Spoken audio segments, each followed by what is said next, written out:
Motion of thanks అంటే ఏంటి అని అంటే జనరల్గా జనరల్ ఎలక్షన్స్ తర్వాత సాధారణ ఎన్నికల తర్వాత బడ్జెట్ సెషన్లో ప్రెసిడెంట్ అడ్రస్ ద పార్లమెంట్ అంటే సాధారణ ఎన్నికల తర్వాత కానీ బడ్జెట్ సమావేశాల్లో కానీ రాష్ట్రపతి ఏం చేస్తాడు అంటే పార్లమెంట్ను ఉద్దేశించి ప్రసంగిస్తాడు.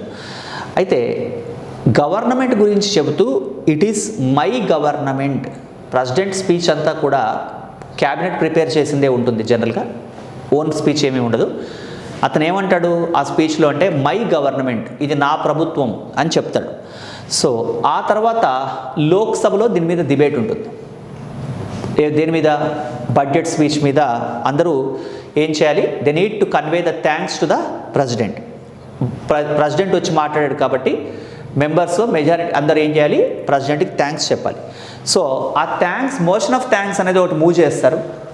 Number of members, majority members if they are not conveying the thanks, government need to resign. ఇక్కడ సార్ ప్రెసిడెంట్కి ఏమైనా ఈగో ప్రాబ్లమ్స్ ఉంటాయా? ఎందుకు థ్యాంక్స్ చెప్పకపోతే గవర్నమెంట్ రిజైన్ చేయాలి అంటే he communicated it is our government. ఇతను ఏమంటున్నాడు? ఇది నా ప్రభుత్వం అని చెప్తున్నాడు.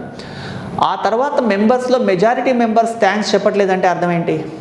Ruling party is not having a majority, వాళ్ళకి మెజారిటీ లేదనే కదా. సో మెజారిటీ లేనప్పుడు ఏం చేయాలి? ఆటోమేటిక్గా రిజైన్ చేయాలి. సో కాబట్టి ఇది కూడా ఒక controlling mechanism. Motion of thanks is also one of the controlling mechanism.